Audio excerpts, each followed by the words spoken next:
Ever get that feeling, like someone's looking over your shoulder when you're online? Haha, yeah, I know that feeling.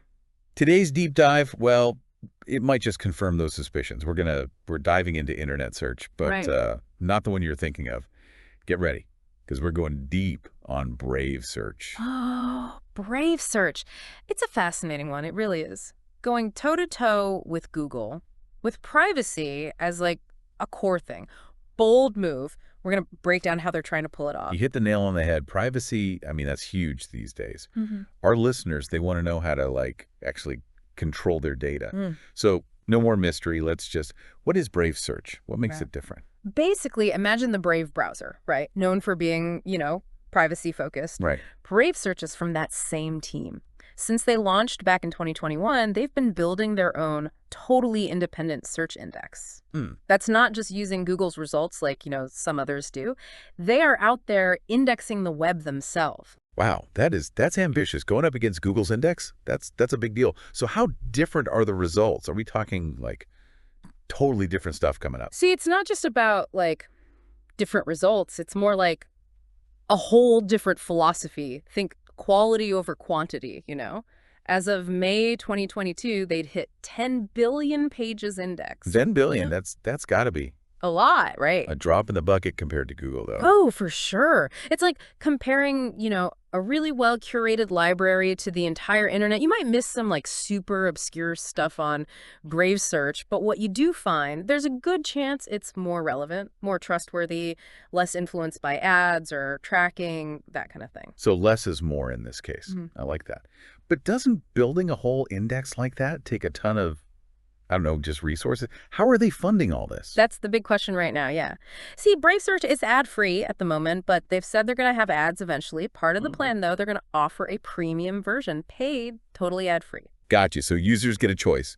Free with ads or pay to skip them. We've seen that model before, but how's that work with, Brave's whole privacy thing? Don't ads kind of rely on tracking what we do online? You're not wrong to wonder about that. It's going to be fascinating to see how they handle that balance, honestly. Their reputation is built on privacy, right? So any move towards ads, people are going to watch that closely. Can they resist that, like urge to collect more data to make the ads really targeted? Or will they find some new ways, something more privacy focused to make ad money? We'll have to see. And we can't forget, keeping that independent index going, that's got to be pricey. Can a premium model really bring in enough to go up against Google's budget? David versus Goliath, kind of, yeah. Google's gained deep pockets, and they've had, years to build up their whole empire. Gray's betting that enough people want an alternative, something that respects their privacy, gives them a different experience when they search. Speaking of different, let's get into those unique features they've got. Discussions, that one caught my eye. Sounds like this could be huge for, anyone who likes to really go deep on a topic online. Totally. Okay, imagine this. You're researching, say, like a vintage camera, real niche, right? Dedicated fans, but not a ton of info, just like easily on Google, discussions, it finds forum threads, conversations, all that. But from those communities. So you're tapping into what all those passionate people actually know, not just websites, but real insights, from the people who use that camera every day. Like having a direct line to the experts, cutting out all that SEO stuff online, going right to the good stuff. I like it. Okay, what about goggles? This one sounds almost too good to be true. Can you really make custom filters for your search results? It's funny, right? Once you hear it, it's like, well, duh, why didn't I think of that?